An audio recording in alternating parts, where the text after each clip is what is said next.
ಇನ್ನು ನಿಮ್ಮ ಪಾತ್ರ ಏನು ರಿವೀಲ್ ಮಾಡ್ಬೋದಾ ಈಗಲೇ? ರಿವೀಲ್ ಮಾಡೋದು basic glimpse of it. Sir ಎಸ್9 ಸರ್ ನೋಡ್ತಾರೆ, ದಯವಿಟ್ಟು ಸಾರಿ ಸರ್, ದಯವಿಟ್ಟು ಬೈಬೇಡಿ ಸರ್, ದಯವಿಟ್ಟು ಪ್ರಮೋಷನ್ಗೆ ಏನೊಂದು 2 ಮಾತು ಹೇಳೋಕೆ ಸರ್ ಪ್ಲೀಸ್ ಹೇಳ್ತಾ ಇದ್ದೀನಿ. ನನ್ನ ಕ್ಯಾರೆಕ್ಟ್ರು ಒಬ್ಬ ತರಲೆ ಹುಡುಗ, ತಂದೆ ಮಾತು ಕೇಳಿದಾರಂತ ತರಲೆ ಹುಡುಗ. ರಿಯಲ್ ಲೈಫ್ಗೆ ಮ್ಯಾಚ್ ಆಗುತ್ತಾಗಾದ್ರೆ? ಇಲ್ಲ, 100% ರಿಯಲ್ ಲೈಫ್ ನನ್ನ ತಂದೆ ಮಾತು ಕೇಳ್ತೀನಿ. ಬಟ್ ನನ್ನ ತಂದೆ ಮಾತು ಸರಿ ಅನ್ಸರ ಮಾತು ನನ್ನ ತಂದೆ ಮಾತು ಕೇಳ್ತೀನಿ, ಸರಿ ಅನ್ಸ ನಾನು ಕೇಳಲ್ಲ. That is who I am as a person. ನಾನು ಯಾವಾಗಲೂ ಇದೇ ಕ್ಯಾರೆಕ್ಟರ್. ನಿಮ್ಮ ಪ್ರಕಾರ ತಂದೆ ಮಾತು ಕೇಳಲ್ಲ ಒಬ್ಬ ತರಲೆ ಹುಡುಗ ಅಂತ ಹೇಳ್ತಾರೆ. ಅದೇ ಹುಡುಗ ಏನು ಹೇಳ್ತಾನೆ ಅಂತ ಹೇಳಿದ್ರೆ, ತಂದೆ ಮಗಗೆ ಇಷ್ಟು ವರ್ಷ ಬುದ್ಧಿ ಹೇಳ್ಕೊಟ್ಟಾಗ ಮಗುಂಗೂ ಸ್ವಲ್ಪ ಬುದ್ಧಿ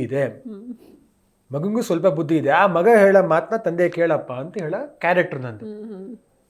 ಸೊ ಮಗ ಯಾವಾಗ ಹೇಳೋದೇನು ಅಂತ ಹೇಳಿದ್ರೆ, ಪ್ರತಿ ಸತಿ ತಂದೆನೇ ಮಗನ್ ನಡೆಸ್ಕೊಂಡು ಇದು ಹಿಂಗೆ ಮಾಡು ಅಂತ ಹೋದ್ರೆ, ಒಂದ್ ದಿವಸ ತಂದೆ ಇಲ್ದಿರ್ಬೇಕಾದ್ರೆ ಮಗ ಏನ್ ಮಾಡ್ತಾನೆ?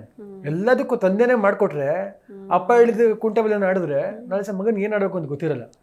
ಮಗನ್ ನಂಬಿ ಅಂತ ಹೇಳೋ ಒಂದು ನನ್ನ ಕ್ಯಾರೆಕ್ಟರ್ ಅದು.